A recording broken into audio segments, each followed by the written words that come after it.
बारे जानी चीजें। बोलो राजेश्वर भगवान की जय हो। बोलो दयाराम जी बावसी की जय हो। सर्वप्रथम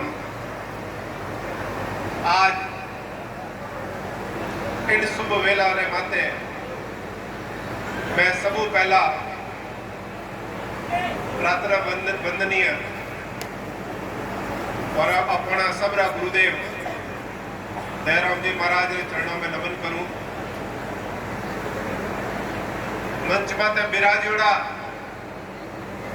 दूसरा गुरुदेव पिपलिया मठ महाराज रे चरणों में नमन करूं, जयराम जी रे चरणों में नमन करूं, शंभुवन जी रे चरणों में नमन करूं, काशीराम जी रे चरणों में नमन करूं और भी संत विराजोड़ा उन सब रे संतों रे मैं नमन करूं। और अपने बीच भारत सरकार ना पूर्व कृषि मंत्री परम आदरणीय कैलाश जी चौधरी साहब, अपरा सबरा प्रणेता और अपर सबने आशीर्वाद देने वाला अमराराम जी चौधरी साहब, जिला परिषद सदस्य उमाराम जी चौधरी साहब, अधीक्षण अभियंता सोनाराम जी चौधरी साहब, बीडीओ साहब हीरालाल जी, सरपंच साहब मोहन जी। और वास्तव में मोहन जी जो की बात कही है उन बात में कोई दो राय नहीं है, क्योंकि मोहन जी हमेशा अगर कोई लारे रिया है कोई कौम में तो सिर्फ अनतीज लारे रिया है, क्योंकि मोहन जी रोड तो बना सके लेकिन झगड़ा नहीं मिटा सके। झगड़ो मोहन जी रो कौम नहीं है, मोहन जी रो कौम है रोड बनाओ वास्ते। मोहन जी जो अपने सबने किए सभी बात कौम वास्ते, 36 कौम वास्ते, रस्तो सबरे वास्ते जरूरी है वास्ते। मोहन जी बहुत अच्छी बात कही है वास्ते, बहुत बहुत धन्यवाद। और पंचायत समिति सदस्य पूर्व सरपंच मांगीलाल जी पारंगी साहब, प्राचार्य चंडीदास जी और दूसरा पर प्राचार्य महोदय भी बैठा हाथीराम जी, हितेश जी भाई साहब और इन गांव रा सभी ज्येष्ठ और श्रेष्ठ समाज बंधुओं, माताओं, बहनों और प्यारे बच्चों, आज वास्तव में बहुत ही उत्सव का माहौल है कि अपर पूर्व मंत्री कैलाश जी चौधरी साहब आपने कोटाऊ अटे राशि दी और उन्होंने उद्घाटन तो काफी पहला कराना हो, लेकिन राजाराम जी जन टाइम आशीर्वाद हुए उन टाइम विया करें। लेकिन मैं कैलाश जी साहब ने अब 4 दिन पहला एक बार बात की, 4 दिन पहला फिर बात की, मैं आपने आणो कि कैलाश जी काले चुनाव प्रचार छोड़ और बीच में रात में नवन यार पूरी रात सफर करने के ना मैंने तो उन्होंने भाइयों के बीच में जानो ही पड़ी चाहे कुछ भी हो।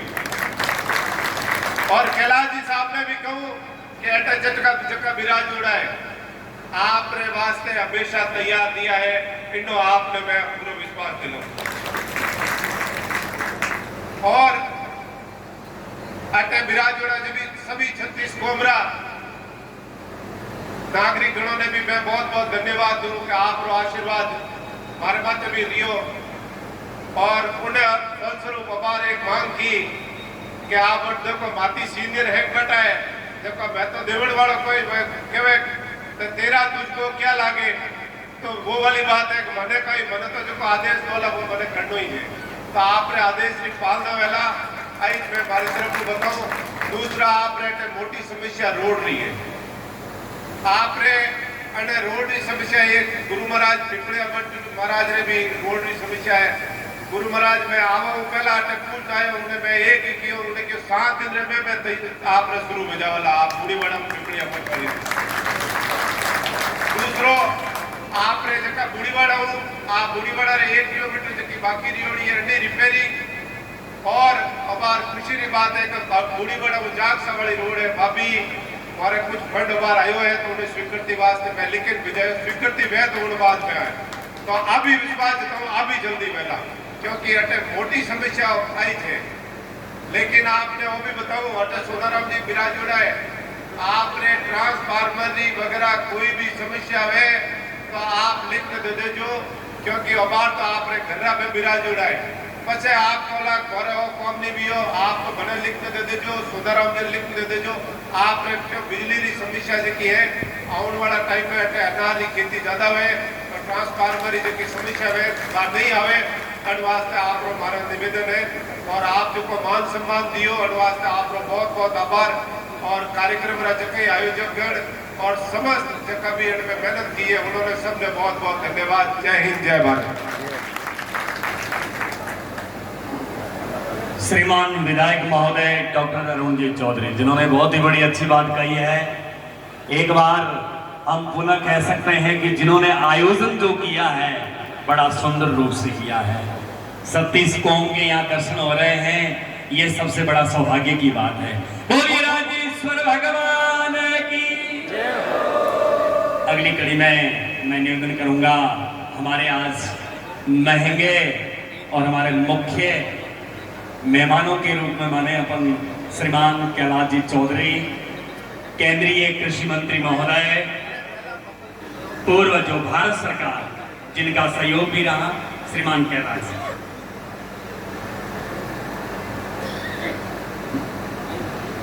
बोलो राजेश्वर भगवान की। बोलो दयाराम जी महाराज की। बोलो सत्यराज नाथ जी महाराज की। जयराम जी दास महाराज की। काशीराम जी महाराज की। शंभुवन जी महाराज की।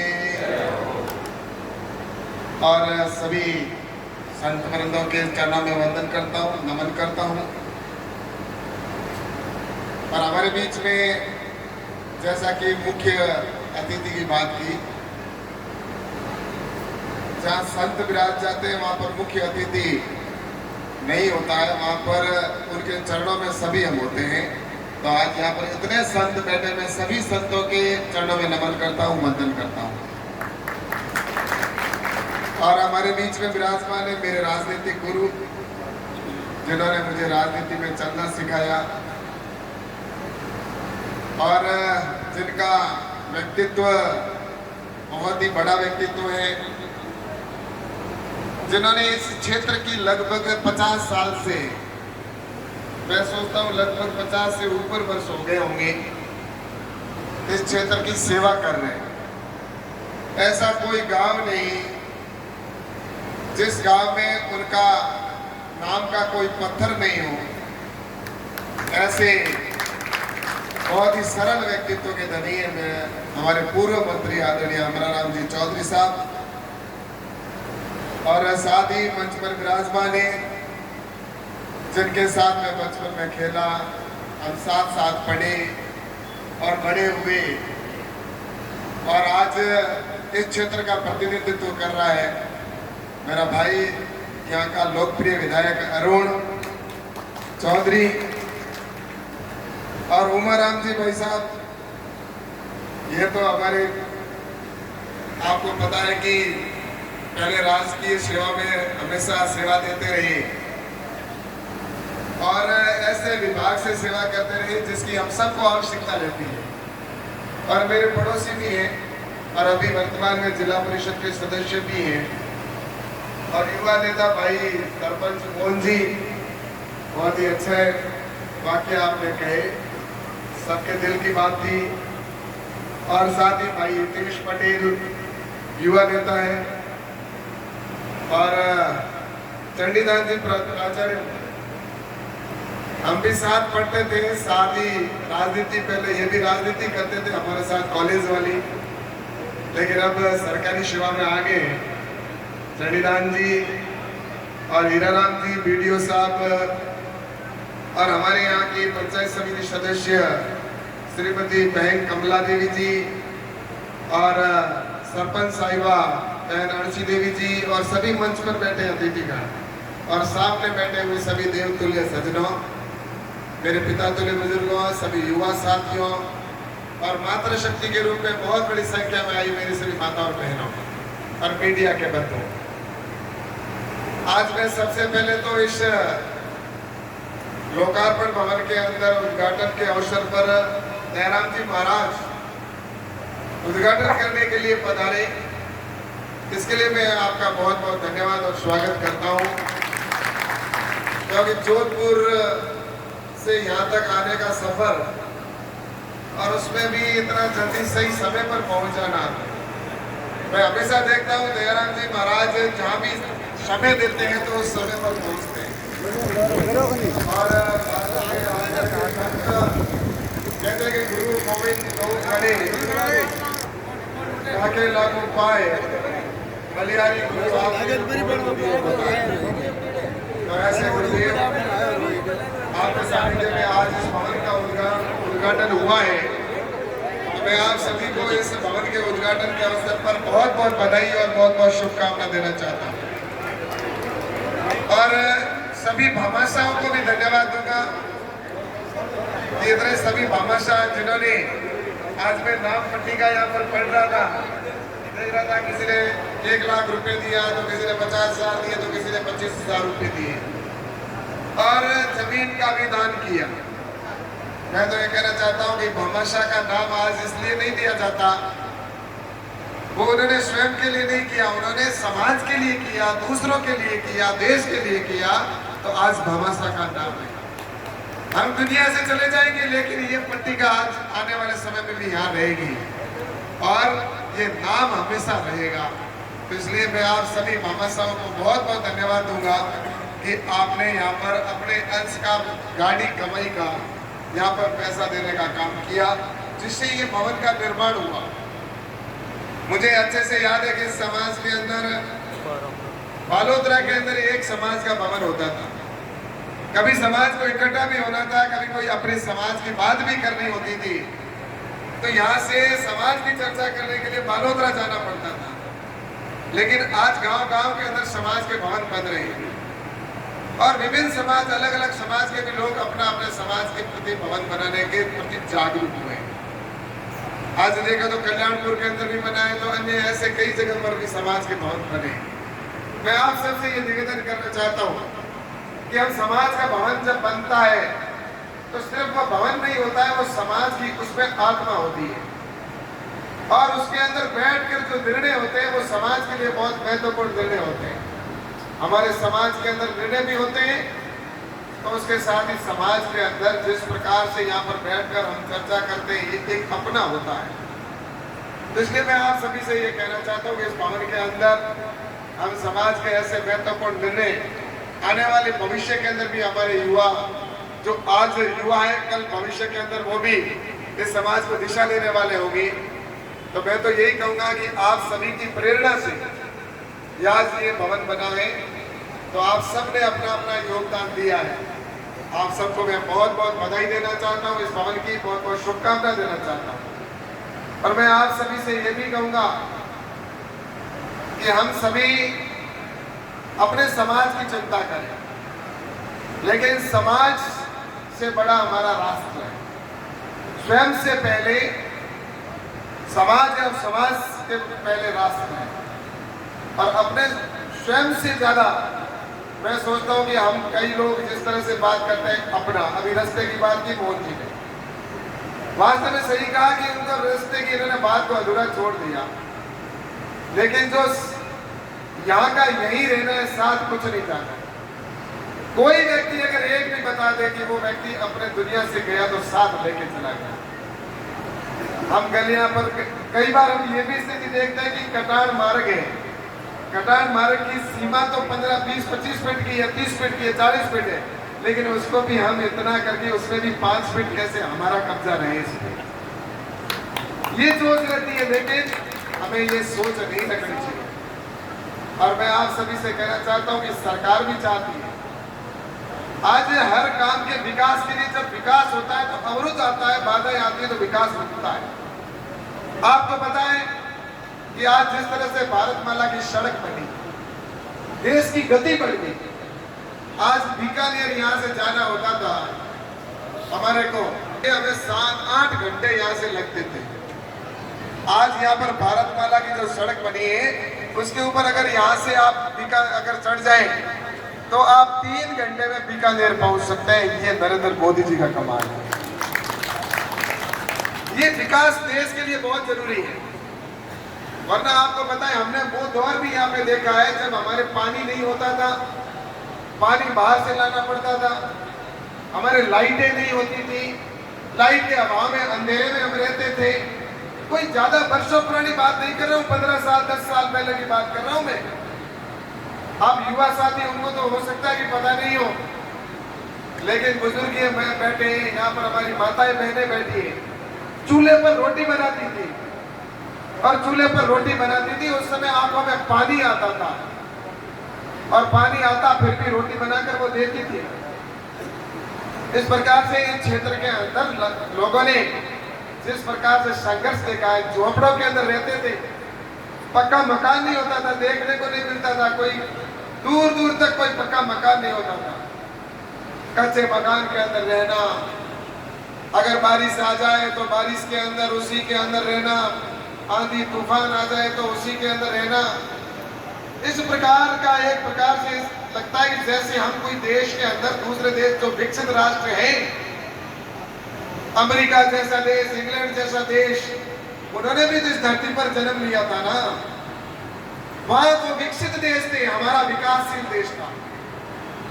यहाँ के लोगों की ये स्थिति थी कि दुनिया के लोग हमारे आकर फोटो खींच के जाते थे कि देखो हिंदुस्तान में गरीबी, रोटी लकड़ी पे बनाते हैं, गैस का चूल्हा नहीं है इनके, लाइट घर में नहीं है, अंधेरे में है, पानी दूर से मटके पे डाल के लेके आ रहे हैं। ऐसा ऐसा मंजर यहाँ पर होते का, और उनका फोटो छपता था दुनिया में कि देखिए हिंदुस्तान की गरीबी।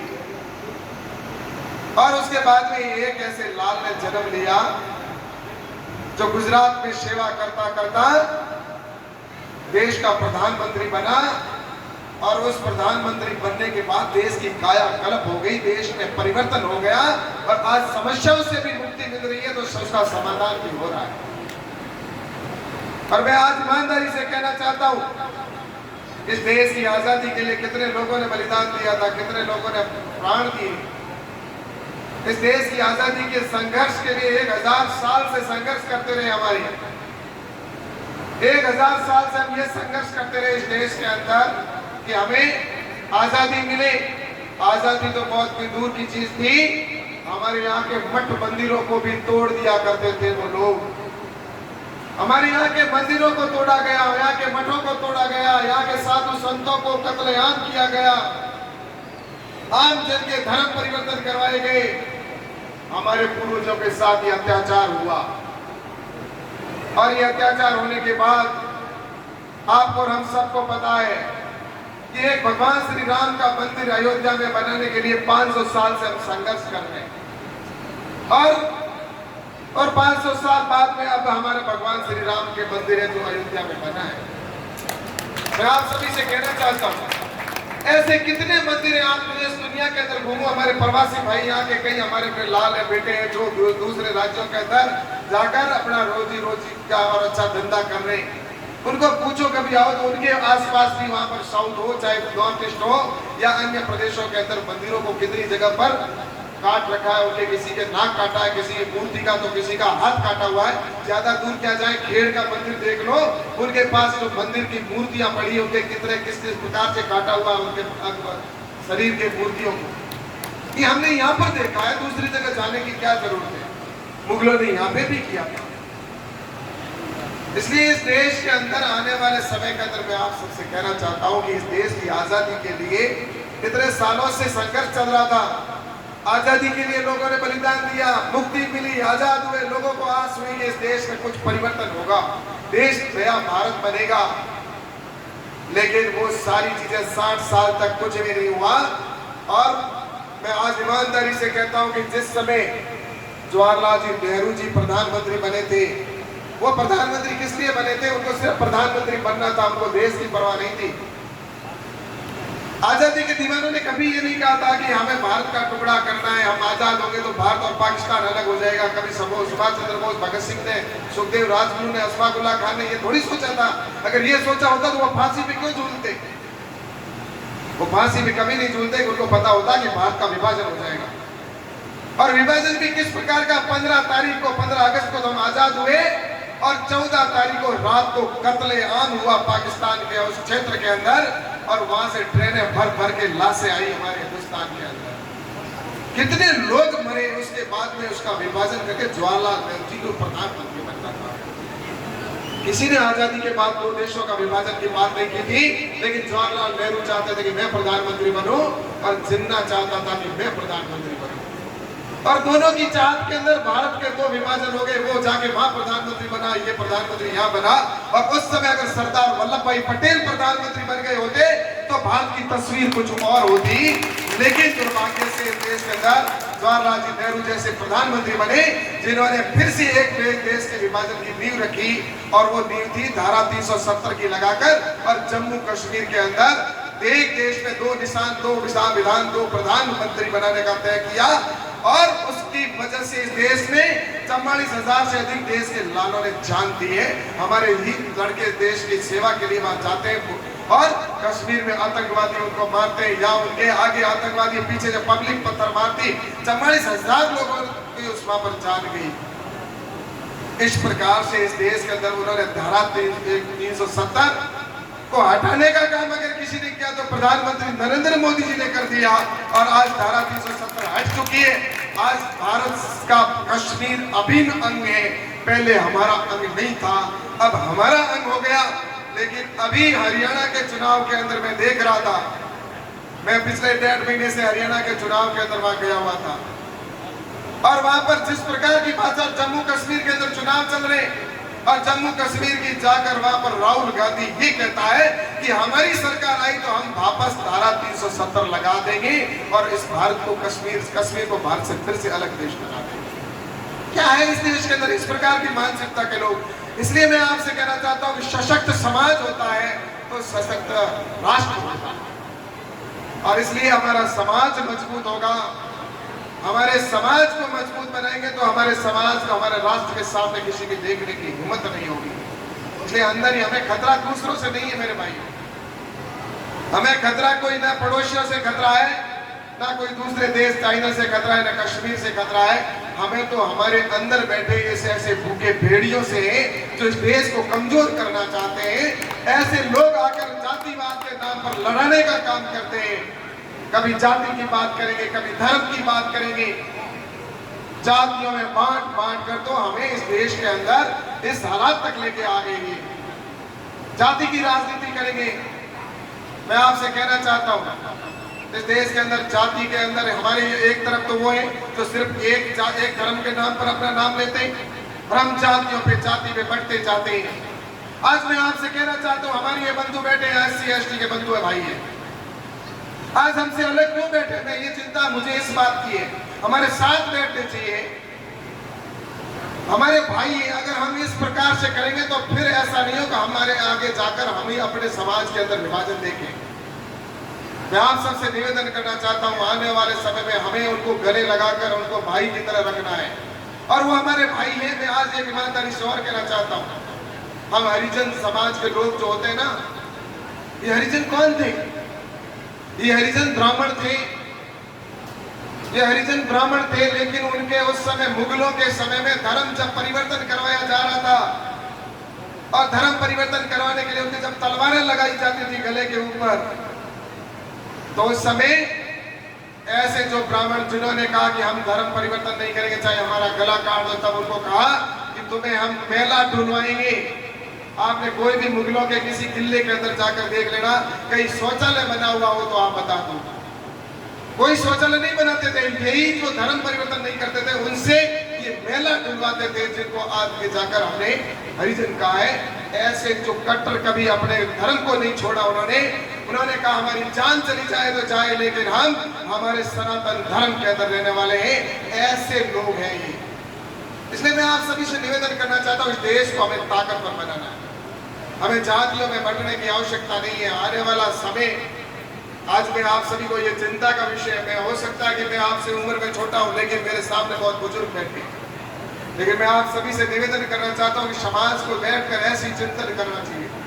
ऐसे समाज भवन के अंदर बैठे तो बैठकर हम तय करें कि भविष्य का भारत कैसा होना चाहिए। आने वाले समय में हमारा समाज किस प्रकार का होना चाहिए। मुझे बहुत खुशी है आदि क्षेत्र के अंदर, चाहे हमारे कलवी समाज के भाई हो, चाहे पुरोहित समाज के हो, चाहे हमारे प्रजापति समाज के हो, या जाट समाज या राजपूत समाज या अन्य समाज के जो युवा बाहर जाता हूँ मैं कहीं पर देखता हूँ अपने दूसरे राज्यों के अंदर, तो वहां पर उन्होंने जिस प्रकार से काम किया, यहाँ से जाने के बाद उन्होंने जिस प्रकार से अपना बिजनेस शुरू किया, और आज वो वहां पर उन्हीं के अंदर ऐसे रस बस गए कि जिस प्रकार से दूध के अंदर शक्कर मिल जाती है, वैसे वो वहां को जाकर और अपने यहाँ की खुशबू, अपने यहाँ राजस्थान की मारवाड़ की खुशबू को पूरे हिंदुस्तान में फैलाने का काम कर रहे हैं। और उन्हीं का परिणाम है कि आज हम यहाँ पर कई ऐसे परिवार हैं जो सक्षम हुए हैं, आज यहाँ पर पक्के मकान देखने को मिलते हैं। तो यहाँ पर पक्के मकान के साथ दूसरी प्रकार की सुविधाएं देखने को मिलती है, हमारा भाईचारा देखने को मिलता है। ये भाईचारा आगे भी हमें बनाए रखना है। मैं आप सभी से यही कहना चाहता हूँ कि यहाँ पर अरुण भाई हैं, हमारे बहुत अच्छे विधायक हैं, अमराराम जी की विरासत को आगे बढ़ाने का काम कर रहे हैं। अमराराम जी ने सेवा का काम किया यहाँ पर, और उसके बाद में भाई अरुण जिस प्रकार से हर गांव में, हर शहर के अंदर या जिस प्रकार से लगातार काम कर रहे हैं, यहाँ की सरकार भी बहुत अच्छा काम कर रही है। किसानों के लिए मैं आपसे बताना चाहता हूँ कि मैं जब भारत सरकार में मंत्री था तो मैंने कहा कि मेरे क्षेत्र के अंदर सभी राज्यों के अंदर कहा कि प्रत्येक जिले का कौन सा ऐसा प्रोडक्ट है, कौन सा ऐसा उत्पादन है जो अभी उस जिले का हो। तो मैंने उस समय कहा था कि हमारे यहाँ के ऐसे दूसरे राज्यों के जिलों के अंदर तो एक फसल को 1 डिस्ट्रिक्ट 1 प्रोडक्ट रखा था, लेकिन मैंने कहा बाड़मेर के अंदर ऐसे 3-4 फसलें हैं जो 1 डिस्ट्रिक्ट 1 प्रोडक्ट के तौर पर उसको आगे बढ़ाया जा सकता है, जिसमें हमारे यहाँ का अनार हो उसको भी उसमें लिया गया, और उसके साथ ही जीरे को भी लिया गया और बाजरे को भी लिया गया। और आने वाले समय में आपका यह अनार का जो हब बना हुआ है, उस समय हमने प्रोजेक्ट पूरे देश के बना दिए। अभी आने वाले समय में यहाँ पर हम प्रोसेसिंग का किस प्रकार से बड़ा प्रोजेक्ट बनेगा इस पूरे क्षेत्र के लिए, ताकि हमारे अनार की ज्यादा रेट किसान को कैसे मिल सके। हम सिर्फ अनार को बेचते हैं, आज हम अनार को बेच रहे हैं, लेकिन भविष्य में हम अनार से बनने वाला जूस है उसकी फैक्ट्री हमारी खुद की होगी। जिस प्रकार से आपने देखा होगा आज महाराष्ट्र के अंदर हो या यूपी के अंदर जिस प्रकार से शुगर की मिलें होती है, वो शुगर की मिलें उसका फायदा किसान को किस प्रकार से मिलता है कि वहां पर मिल है तो वो अपना अच्छा पैसा मिलता है, वैसे ही यहाँ पर अगर अनार की मिल होगी तो हमारे किसानों को ज्यादा पैसा मिलेगा और वो अधिक रेट के अंदर खुद की प्रोसेसिंग करके बेच पाएगा। मैंने एफपीओ का बात की थी, पहले एफपीओ बना अपना यहाँ पे, उसके अंदर भी निश्चित रूप से फायदा आने वाले समय में होगा। मैं तो आपसे एक ही बात कहना चाहता हूँ कि आने वाले समय में ये क्षेत्र कैसे खुशहाल हो, इसके लिए अरुण भाई प्रयास कर रहे हैं। और मैं तो यहाँ पर भजन लाल जी की सरकार है, भजन लाल जी की सरकार आते ही कई ऐसे महत्वपूर्ण निर्णय लिए, जिसके अंदर गैस की बात करें तो गैस का कनेक्शन की रेटें उन्होंने कम कर दी, गैस के ऊपर उन्होंने सब्सिडी 500 रुपए के अंदर जिस तरह सिलेंडर 450 में किया। इसी प्रकार से किसानों के लिए मोदी जी 6,000 रुपए दे रहे थे, भजन लाल जी ने 2,000 रुपए और जोड़ दिए। इसी प्रकार से और भी कई, जिसे अमराराम जी अभी बताएंगे आपको, मैं ज्यादा वक्त नहीं लूंगा, लेकिन मैं आप सबसे ये कहना चाहता हूँ कि आने वाले समय के अंदर हम सब मिलकर इस क्षेत्र को आगे बढ़ाना है, इस क्षेत्र की समस्याओं का समाधान करना है। आपके किसी प्रकार का कोई भी काम हो तो निश्चित रूप से अरुण भाई, अमराराम जी और मैं, आप ये चिंता मत करना कि भाई चुनाव में परिणाम ऐसे रह गया। आज भी सरकार हमारी है, सरकार में काम वैसे ही होंगे जैसे पहले होते थे, एक बार कभी इधर होता रहता है। आप सबने यहाँ पे मुझे बहुत अच्छा आशीर्वाद दिया था, यहाँ से मुझे आपने बहुत अच्छे आगे फोटो से निकाल के यहाँ से भेजा था, इसलिए मैं आप सबका बहुत बहुत धन्यवाद देता हूँ। और पिछली बार भी आपने मुझे आज से 5 साल पहले भी बहुत अच्छा आशीर्वाद दिया था, और आपकी बदौलती में आज प्रधानमंत्री नरेंद्र मोदी जी ने मुझे मंत्री पद की जिम्मेवारी दी थी। तो मैं आप सबसे यही कहना चाहता हूँ कि आपके आने वाले समय के अंदर आपका भाई आपकी सेवा के अंदर जैसे पहले खड़ा था वैसे ही आज भी खड़ा है, आपके बीच में हूँ, आपकी सेवा में हमेशा तत्पर रहूंगा। और आप सभी ने यहाँ पर आकर जिस तरह से आज इस भवन का उद्घाटन हुआ, इसमें आप सभी यहाँ पर पधारे, मेरी माताएं बहनें भी आई, तो आप सबका बहुत बहुत धन्यवाद देता हूँ। फिर से जयराम जी महाराज और सभी संतों का विशेष धन्यवाद दूंगा कि आप हम सबको आशीर्वाद देने के लिए पधारे। और हमारे अमराराम जी की तो बात ही अलग है, गुरुदेव के चरणों में मेरे प्रणाम करते हुए मैं अपनी बात को खत्म करता हूँ। बहुत बहुत धन्यवाद। जय हिंद, जय भारत। बोलो भारत माता की जय हो। मैंने जो बातें कही है वो मैंने दिल से कही है, और आने वाले समय के अंदर ये जो बातें मैंने बताई है उसकी बात को हमें अपने जीवन में उतारें, यही कहना था। बहुत बहुत धन्यवाद।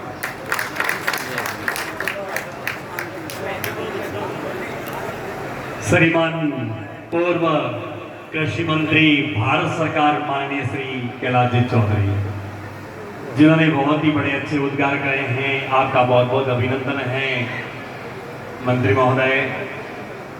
और हम तो ये जनता है, अब काम का ही इंतजार कर रहे हैं बस। हाँ, बोलिए राजेश्वर भगवान की जय हो। हाँ, अगली कड़ी में संतजन पधारे हैं, कोटि कोटि वंदन।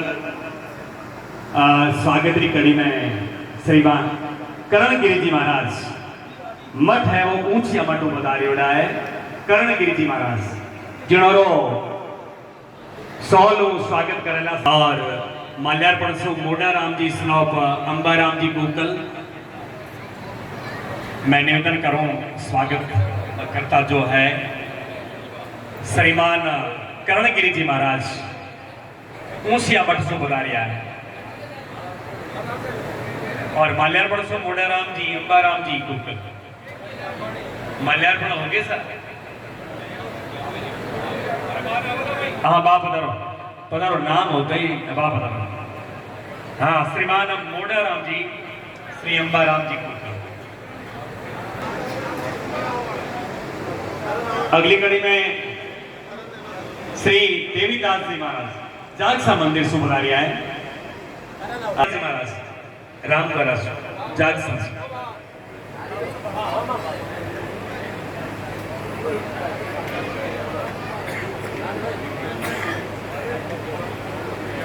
हाँ पधारो। राजू जी स्नोब हाथी राम जी बुक कर।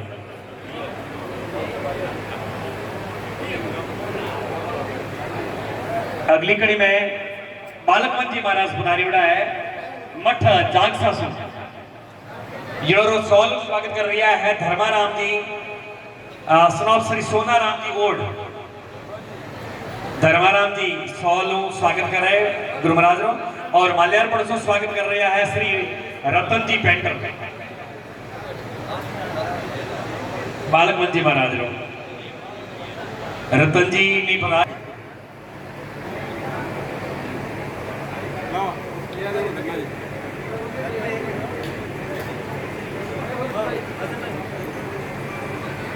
आमंत्रित करूंगा और भी स्वागत करूंगा माननीय अमराराम जी चौधरी हमारे